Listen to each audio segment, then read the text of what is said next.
ကောင်းလေးနှစ်ယောက်ဆော့ကစားရင်းနဲ့ဘောလုံးနှလုံးကိုကားပေါ်ကနေအပြင်ကိုမှားကန်ထုတ်လိုက်မိတယ်။ဒရိုင်ဘာကလည်းဒါကိုလုံးဝသတိမထားမိဘူး။အဲ့ဒီအချိန်မှာသူမကအနားကနေဖျက်လျှောက်သွားရင်းနဲ့ပထမတစ်လုံးကိုလျင်မြန်တဲ့အချိန်နဲ့ကားလေးရောက်အောင်ကန်ထည့်ပေးလိုက်တယ်။ဒုတိယတစ်လုံးကတော့လျှက်စီးလက်တလို့အချိန်နဲ့ထွက်လာပြီးမဲ့မီတာ100လောက်ဝေးနေပြီဖြစ်တဲ့ကားလေးကိုအတိအကျကျသွားအောင်သူမထပ်ကန်ပေးလိုက်နိုင်ပြန်တယ်။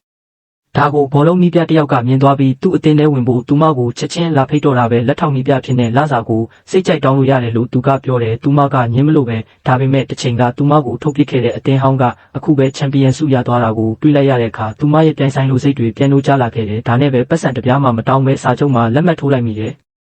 15ရက်ကြာတိတ်ပန်နီးကြာလေ့ကျင့်ပေးပြီးရဲ့နောက်မှာတော့ဇေယျအောက်ဆုံးကအတင်းဟာတဟုန်ထိုးတက်လန်းလာပြီးရှုံးပွဲမရှိသေးတဲ့တန်တာအတင်းနဲ့ဆီမီဖိုင်နယ်မှာရင်ဆိုင်ခဲ့ရတယ်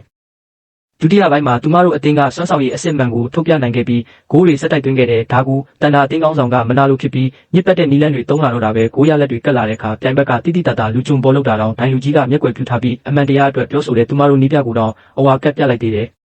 တန်တာအသင်းကပိုပြီးရန်ကားလာပြီးဂိုးတွေထပ်သွင်းတယ်သူမတို့ဂိုးမသွင်းနိုင်အောင်လဲသူတို့အသင်းကောင်းဆောင်ကအညစ်ပတ်ဆုံးနီလန်းကိုတုံးပြီးသူမတို့အသင်းသားတယောက်ကိုတမင်တက်တက်တန်ရရအောင်လုပ်ခဲ့တယ်အဲ့ဒီတော့မှဒိုင်လူကြီးကဝီစီမှုတ်တော့တယ်သူမတို့အသင်းကောင်းဆောင်ကွင်းပြင်ကိုထွက်သွားရတဲ့အချိန်မှာလူစားလဲဖို့ကလည်းမရှိတော့ဘူးကျန်တဲ့9မိနစ်အတွင်းမှာသူမတို့က9ဂိုးသွင်းမှအနိုင်ရမှာပါအားလုံးကလှောင်ပြောင်နေကြပေမဲ့သူမတို့အသင်းကတော့အရှုံးမပေးခဲ့ဘူးအဲ့ဒီအချိန်မှာနီးပြကသူမကိုကွင်းထဲဆင်းဖို့ခေါ်လိုက်တယ်အဲ့ဒီတော့မှသူမသိလိုက်ရတာက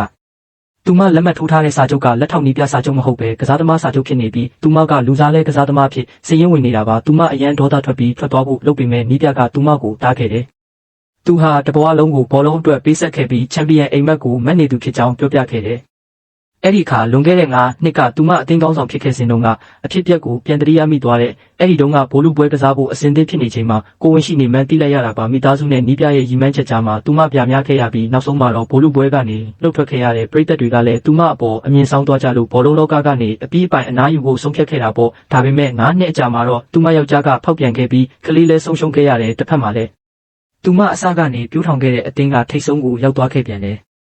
ကစားသမားတွေရဲ့မျက်ဝန်းထဲကမျောလင်းချက်တွေကိုမြင်လိုက်ရတဲ့အခါနီးပြရဲ့ဆန္ဒအတိုင်းသူမကွင်းထဲဆင်းဖို့ဆုံးဖြတ်လိုက်တယ်ဒါပေမဲ့9မိနစ်အတွင်းမှာ9ဂိုးသွင်းဖို့ဆိုတာမဖြစ်နိုင်တဲ့လောက်ပါပဲအစီအစဉ်တင်ဆက်သူကတော့တန်တာအတင်းနိုင်မှာတေချာတယ်လို့ပြောနေကြတာဒါပေမဲ့သူမကွင်းထဲရောက်တဲ့အခါမှာတော့ဘယ်သူမှတားလို့မရတော့ဘူးသူမရဲ့ခုံအားနဲ့အရှိန်ကြောင့်ခန်းစစ်ကစားသမားတွေအသာလေးကြော်ဖြတ်နိုင်ခဲ့တယ်တန်တာအတင်းကောင်းဆောင်ကတော့လုံးဝအံ့အားသင့်သွားပြီးအားလုံးကိုသူမကိုဝိုင်းတာဖို့အော်ပြောတော့တာပဲလူတွေဝိုင်းထားတဲ့ကြားကနေသူမလေထဲခုန်တက်ပြီးအားလုံးမင်းတက်သွားစေမဲ့ကန်ချက်တစ်ခုနဲ့ဘောလုံးကိုဂိုးထဲအတိအကျကန်သွင်းလိုက်ပါတော့တယ်